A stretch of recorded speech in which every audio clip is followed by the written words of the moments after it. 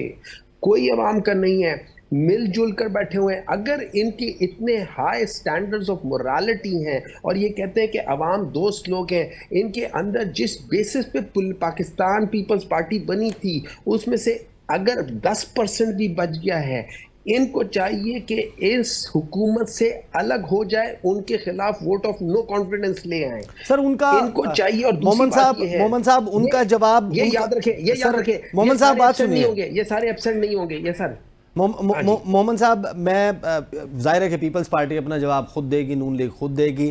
آپ جن چیزوں کی نشاندہی کر رہے ہیں اس کے بعد دو تین آپشنز دوبارہ کے الیکشنز کرائیں. دو تین آپشنز رہ جاتے ہیں نا کہ ایک یہ کہ دو تین آپشنز رہ جاتے ہیں کہ آپ صرف ایک دوبارہ الیکشنز کرائیں. چلے میں آپ کے پاس واپس آتا ہوں. ثناء اللہ صاحب مجھے یہ بتائیں کہ بجٹ جو ہے اس کے حوالے سے حکومت تو بوسٹ اباؤٹ کر رہی ہے کہ جناب ہم جو کرنٹ سینیریو تھا اس میں جو بہترین پاسبل بجٹ ہے آ سکتا تھا وہ آ جائے گا. یہ جو منی بجٹ کی بات چل رہی ہے، اس بجٹ میں ہم جو کچھ کر چکے کیا یہ آئی ایم ایف کو سیٹسفائی کرنے کے لیے کافی نہیں ہوگا یا اب مزید کچھ چیزیں ہوں گی 30 جون سے پہلے؟ دیکھیں عیسیٰ، ایک تو مجھے لگتا ہے یہ خود بھی کلیئر نہیں ہے. آپ نے اکنامک سروے پہ جو پریس کانفرنس دیکھی ہے اس میں وزیر خزانہ نے کہا کہ ہمارا اپنا تیار کیا ہوا یہ آئی ایم ایف کا پروگرام ہے، ان کا نہیں ہے. آج وہ کہہ رہے ہیں کہ جی شرائط ان کی تھیں، لیکن حقیقت یہ ہے کہ جب تک بجٹ پاس نہیں ہوگا اسٹینڈ وہی جو ایگریمنٹ ہے وہ نہیں ہوگا. آئی ایم ایف کوئی ایگریمنٹ نہیں کرے گا جب تک وہ تمام شرائط پر عمل درآمد کی پارلیمنٹ سے سٹیمپ نہیں لگ جاتی. اور وہ سٹیمپ لگے گی، اسی لیے وہ کہہ رہے تھے کہ جولائی میں ہوگا، کیونکہ 29 جون یا 28 جون تک بجٹ پاس ہونا ہے.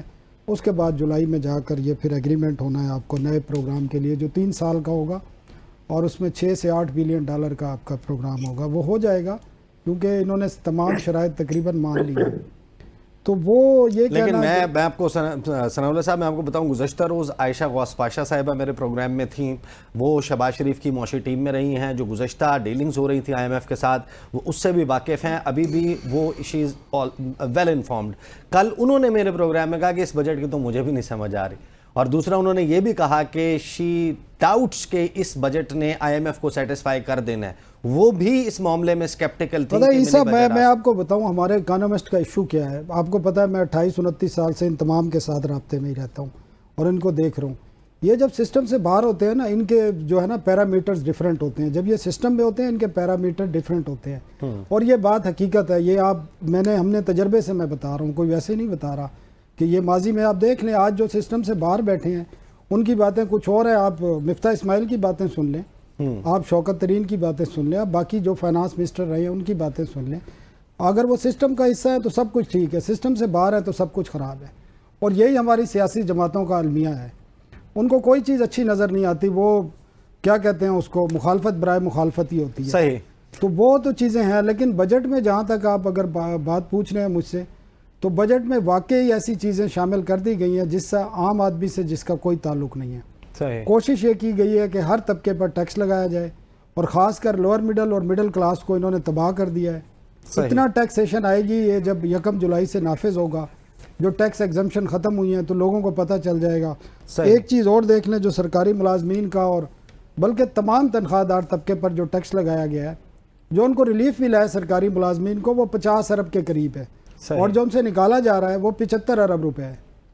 اور 150 ارب روپے پرائیویٹ سیکٹر کا جو امپلائی ہے نا اس سے نکالا جا رہا ہے. تو ایک ہاتھ سے جو دیا گیا ہے نا اس سے ڈبل دوسرے ہاتھ سے نکال ڈبل لیا گیا ہے. تو دھوکہ میں اس کو دھوکہ کہتا ہوں, دھوکہ کیا گیا ہے. دھوکہ بجٹ نہیں آیا, دھوکہ ہوا ہے. ٹھیک ہے, اپنی اتحادی جماعتوں کو خوش کیا گیا ہے. پیپلز پارٹی چاہتی تھی زیادہ تنخواہ بڑھے, انہیں بتا دیا ہے, ساتھ میں دوسرے ہاتھ سے وہ واپس لے لیا ہے.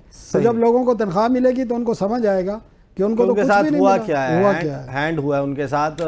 ثناء اللہ خان صاحب میرے ساتھ رہیں, ہمایوں محمد صاحب میرے ساتھ رہیں. بریک لیں گے, بریک کے بعد واپس آئیں گے. اسی حوالے سے گفتگو ہوگی کہ کیا اس حکومت نے جو بجٹ دیا ہے وہ ڈائریکشن بھی درست ہے کہ پاکستان کی جو معیشت ہے اس کا پہیہ چلنے لگے, پاکستان میں انڈسٹری جو ہے وہ اس کا پہیہ گھومنے لگے. بات کرتے ہیں آفٹر دا بریک.